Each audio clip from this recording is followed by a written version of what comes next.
Today we're going to tie what I think most would agree is one of the most famous and popular dry flies of all time, the elk hair caddis, which was invented by Al Troth back in 1957.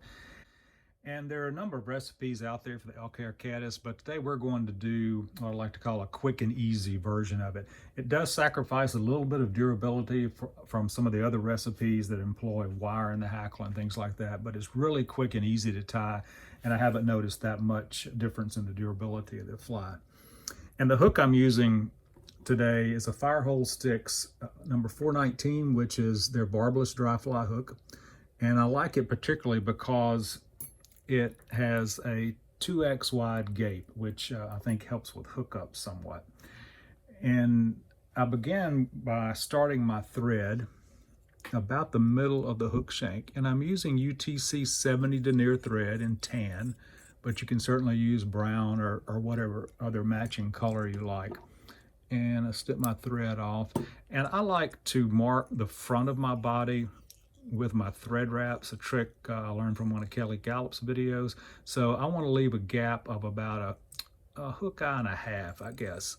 And then I'm going to move my thread back to the bend of the hook, just above where the barb would be if this hook had a barb, and let my thread hang there. So next we're going to prepare and tie in a dry fly hackle, and this is a brown rooster neck hackle, sized for a number 14 hook. And if you don't have a hackle gauge, you can easily just wrap the hackle around the shank of the hook, and you see that the hackle reaches just past the gap, so this is appropriately sized for this fly. Now we want to strip a lot of these longer fibers off near the bottom here, and we want a stem, fairly long stem of about 1/4 of an inch, and I'll show you why in just a second. And notice that there's a concave side to the feather and a convex side, or a dull and shiny side.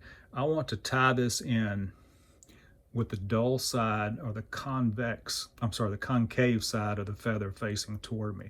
So with the dull side facing toward me, I want to strip off all the fibers on the right side of the fly.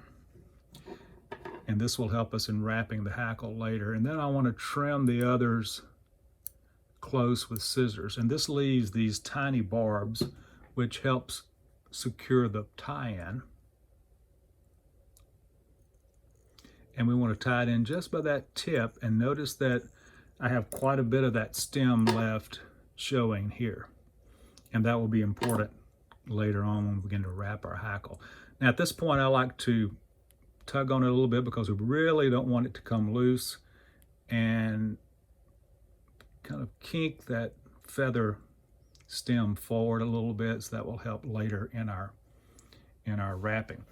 Now for the body is a very thinly dubbed body, and I'm using tan Wapsi Superfine, but any thin type dubbing suitable for dry flies will work here. And you only need a very thin dubbing noodle that's about, maybe an inch and 1/4 long. And it's easier to add dubbing than it is take it away. So let's make a really thin noodle that may be a little bit tapered, a little fatter at the bottom. And we want to wrap this dubbing beginning right at where we tied the feather in, wrap forward to the front of our thread. And you notice I need a little more dubbing here. And it's not critical that this dubbing be perfect, because we're going to cover it up with the hackle, and we're also going to put the elk hair wing on top of it. So it's not critical that it's the most perfect dubbing job. But there we go. There we have a nicely tapered dub body. Now it's time to wrap the hackle, and I use these Griffin hackle pliers, but any hackle pliers of your choice will work just fine. Almost all of them will occasionally slip a hackle out. It's just part of wrapping dry fly hackle. And we want to make 7 or 8 wraps. And notice that dull side of the feather is facing forward, and you can see that angles the hackle fibers forward slightly. It doesn't really matter if they're forward or back that much, but most tie with them angled forward slightly. And when we get to the front of our dubbing, we take a couple of wraps of thread over our hackle and a couple of more in front and trim it off. Now this is where some of the durability of this fly comes in. If you'd like the fly to be more durable, like I say, I've not noticed a durability issue, you can wrap thread back through the hackle to the rear into the front, but we're not going to do that. But if you would like to increase the durability a bit, you can certainly do that. Now at this point, I like to take a little half hitch just to kind of save my work in case I break thread down the line. And for elk hair, I'm going to use Nature Spirit bleached cow elk, and any number of types of hair can work. Many people prefer to tie with deer hair. Some prefer to tie with yearling elk. It's just a matter of personal choice and preference, because some hair flares more than others. For example, deer hair will flare quite a bit more than elk hair, which makes it great for spinning. But for this fly, particularly in this larger size, I like this cow elk. And the bleached makes a very nice tan body. And I'm going to put this in my hair stacker and give it a few good wraps to even those ends.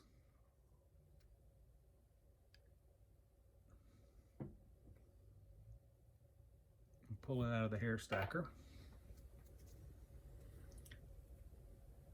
Now, one common problem in tying an elk hair caddis is tying a tail that's too long. If I start with a tail that reaches past my hook bend, it's going to be even longer. And that doesn't really hurt anything, except my size 14 that I'm tying here becomes a 10 or a 12. So I want to measure my elk wing where it's just shorter than the bend of the hook. And then transfer that measurement to my left hand, give my thread a counterclockwise spin so it will wrap back, and take a couple of loose wraps around the elk hair before I begin to apply tension. Now, before I apply tension on this, I want to make sure that my index finger on the other side of the fly is holding the elk hair firmly. Take a few more wraps, add a little tension, you notice the hair flares out. A few more wraps, add a little tension, the hair flares out. Now, I can take all of this stuff, all of these butt ends, pull them back, wrap in the front, underneath, build a little thread down there to hold the head up. And then with a little practice, it's not too difficult to whip finish at the same time you hold these fibers back. And if you trap a couple, that's okay. So give it a 4 or 5 turn whip finish.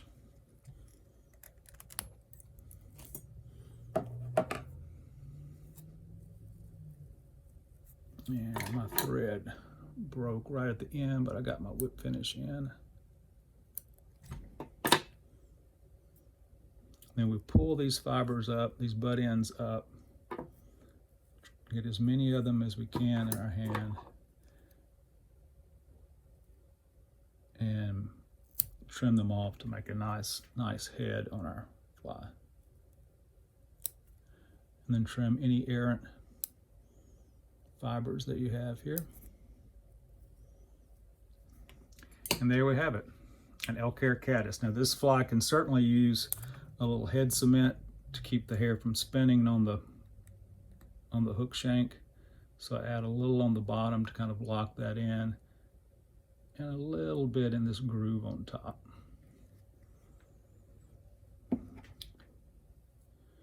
And there we have it, very effective trout pattern, the elk hair caddis.